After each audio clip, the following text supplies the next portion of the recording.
I can't say it like this. Open the door.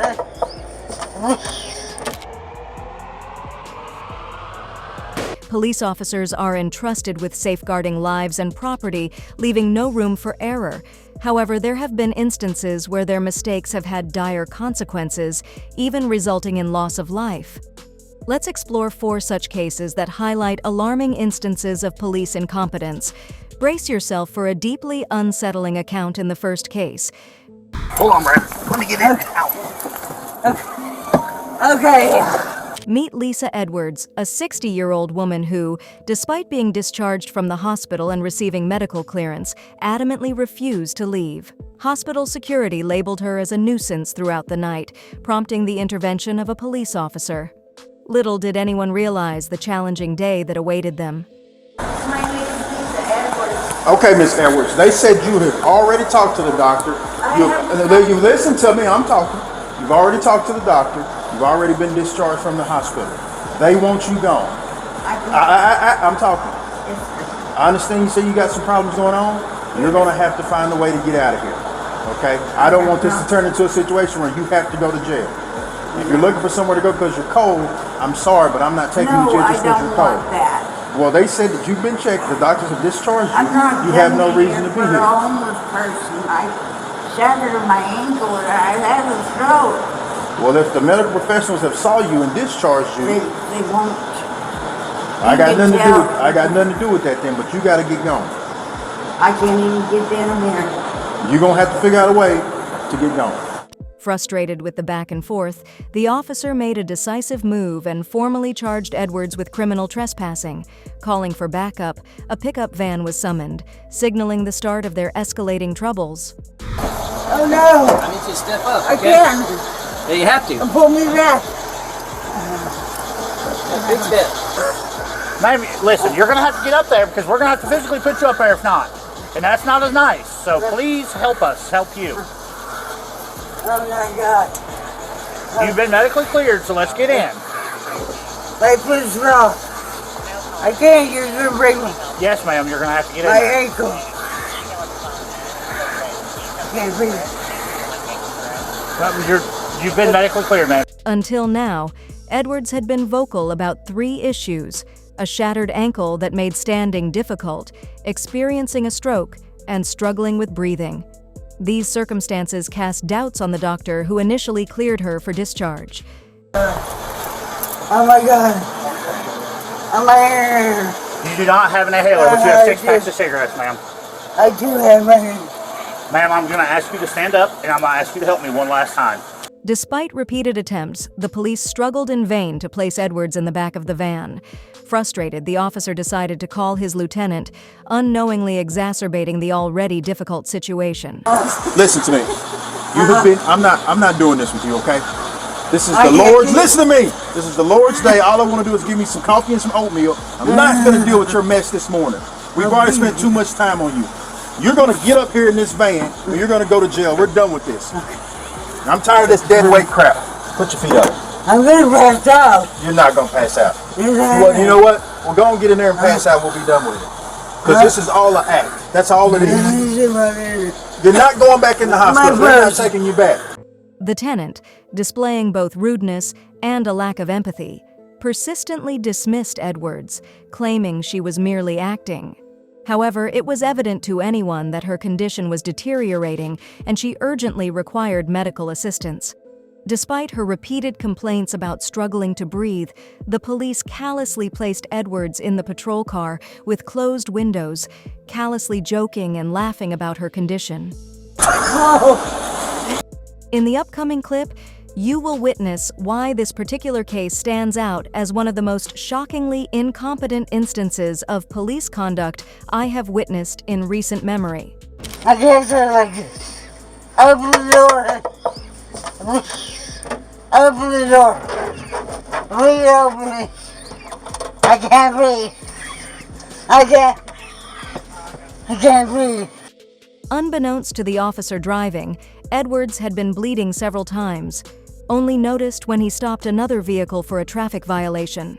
Upon discovering Edwards unconscious, paramedics were called, but tragically, she later passed away at Fort Hospital due to a fatal stroke that occurred in the police cruiser. An investigation was initiated to examine the officer's actions during the incident, and Edwards' family filed a lawsuit against the state and Knoxville Police Department. In this case, the officer's actions resulted in the loss of a life. Moving on to the next case, a police officer's actions led to the unfortunate demise of an animal. So get back! You're a bitch, bro! You're a bitch! On February 7, 2023 in Ohio, a confrontation unfolded involving Officer Elliot Palmer of the Lauren Police. While on patrol, Palmer noticed a woman struggling to control multiple dogs. Concerned about potential dog bites, he intervened. Initially, the first dog showed a friendly demeanor. However, an unfortunate turn of events occurred when another dog charged at Palmer.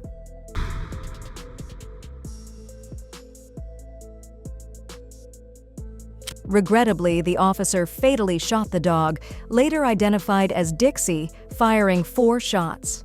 Tragically, the dog succumbed to the injuries. At this juncture, the officer became aware of the inevitable consequences that awaited him. Get back! You stupid fuck! You killed my dog! Get back! Why did you do it? Damn, I'm suing get back! you. Okay, your dog charged. Get back. You fucker! No, all these people seen that! That dog is harmless! Okay, get ma'am. No, I need I'm you to not. get back. Ma'am, I need. You killed my fucking Oh my god! We're I'm cats suing you! I want your name, I want your badge, everything! Palmer, Oh my god, 101. why couldn't you let I'm done with Everybody you, get stupid back. son of a bitch. Everybody get back. Get back. Realizing he was surrounded and the situation could quickly escalate against him, the officer swiftly called for immediate backup via radio. I got you on camera. I'm calling a lawsuit on your ass. Okay, sit He tight. shot her! He wasn't going after him! He shot her 4 times! You better fucking pay for it. Everybody get back. She wasn't even going after him! She was going across the street! Backup arrived promptly, ensuring the officer's safety without any additional casualties. However, due to the growing crowd and the need to maintain law and order, the officer eventually had to depart the scene. An internal police investigation deemed the shooting to be objectively reasonable, resulting in no criminal charges against the officer. Nevertheless, he was temporarily reassigned to modified duty. Meet Sylvester Hayes, a 27-year-old whose life was irrevocably shattered by the actions of the police. In the upcoming minutes, you will witness the events that unfolded when he was pulled over for a routine traffic violation while on his way to get food for his children. While such stops typically result in tickets, Sylvester's case took a different turn. Okay, well, what's your information? That's all. Damn, I'm finna go get something for my baby, something to eat. Okay, hey, if you're good, sir, you're good. Reluctantly, Sylvester handed over his ID when asked by the officer, unknowingly setting off a chain of events that would have a lasting impact on his life. Upon checking his name, the officer requested Sylvester to step out of his vehicle. I'll explain everything. No, sir. Tell me why. I'll explain everything. No, I'm trying to get about the car. You didn't give me permission. I didn't give you permission to open the door or nothing. Right now, you are being detained. Come on and step out. Hey, yeah, Pastor. Come on and step out. Come on. Let me calm my people. Sylvester understandably became defensive, unaware of the reason behind his arrest. Little did he know that the officer had mistaken his name, Sylvester Hayes, for another individual with a warrant for domestic violence. Unbeknownst to Sylvester, backup had already been called and was en route. Come on, Hold on, y'all pulling on me for what? Hold on. Y'all, I didn't give y'all permission.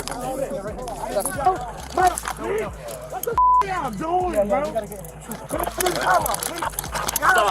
Stop. What happened? Bro, what am I being detained for, man? Stop. What am I being detained for? If you let us tell you, we'll tell you, shut up. Right now. What am I being detained for? Help! I don't know, fellas. Get in the car. Bro, help! Stop. Get in there. Well, y'all hurting me. Get in Well, y'all hurting me. Content with their perceived accomplishment, the officers proceeded to run Sylvester's driver's license through their database, expecting to confirm the arrest of a domestic abuser. However, they were utterly astonished by the results they discovered. Do you see how they doing? Do you see how they... Scoot back. Scoot back. On your feet. You got the gun? Yeah, it's in the and his right pocket. And he kept going like this too. The logical next step would have been to release Sylvester and offer a sincere apology for the inhumane treatment he endured. However, unwilling to accept responsibility, the officers opted for a different, morally questionable path. So, and I don't know all the story, but there is another Sylvester Hayes, right? So give me a second, right? And that Sylvester Hayes does have a warrant. Baby, I'm the third, man. Okay, so your last name is Hayes? Hayes. Stop feeling that's behind me. I'm a smart ass. I'm a fucking smart ass. I'm an intelligent black man, man. I understand. Come on, I just look like this, man. Looks have nothing to do But I'm with just it, saying how they rough me up, how they handle me like this, like I'm some. I didn't come at them disrespectful. I didn't like, hey. They'll check you out, and like what I said, let me figure out what's going on here, and I'll talk to you. Okay? That's whenever Reggie pulled up, and we tried to get him out of the car, and the fight was on. Okay. And then I was like, oh, bro, come So on. you got jail traffic, resisting arrest, right? Yeah, we have failed to signal 100 feet, and then he has tickets. He had a gun in his pocket. They not only distorted the events, but went further by colluding with their lieutenant to fabricate charges against Sylvester, aiming to justify their unlawful actions. As a result, Sylvester lost his job and home, prompting him to file a lawsuit against the Dallas Police Department, citing 2 counts of excessive force and 1 count of unlawful arrest. Unfortunately, the situations continue to worsen, as evidenced by the next case involving the brutalization of a paraplegic individual by the police. Clifford Owensby, who was pulled over on suspicion of illegal substances, faced the added absurdity of the police calling for a drug-sniffing dog to inspect the vehicle, despite Owensby being unable to exit the car due to his paralysis. Yeah, man, sir. I can't step out the car, sir. But you got to leave. I got help. I'm gonna help you get out. I'm gonna help you get out. I'm gonna help you get out. Well, I don't think that's gonna happen, sir. I cannot step out of the car. I cannot step out of the vehicle. You got in the car. You can get out of the car. You got in the car. Hello. Hey, bro. Can you come down the street to Ferguson and Grand? Despite Clifford's clear statement that he couldn't leave his vehicle, the police persisted in their attempts to physically assist him. However, Clifford insisted on receiving assistance from someone who understood his paraplegic condition. As frustration mounted, the officers resorted to an unimaginable course of action. I am paraplegic, bro. You can fucking hurt me. You can hurt me, bro. What are y'all doing, bro? You're making I'm a paraplegic, bro. I'm trying to tell you that I got help getting in the car. The officers acted recklessly, treating Owensby in an inhumane manner, resembling the treatment of an animal. Despite inspecting Owensby's vehicle and finding no illegal substances, he filed a lawsuit against the city and Dayton police, alleging rights violations. The city settled the case for $125,000 outside of court, without admitting fault.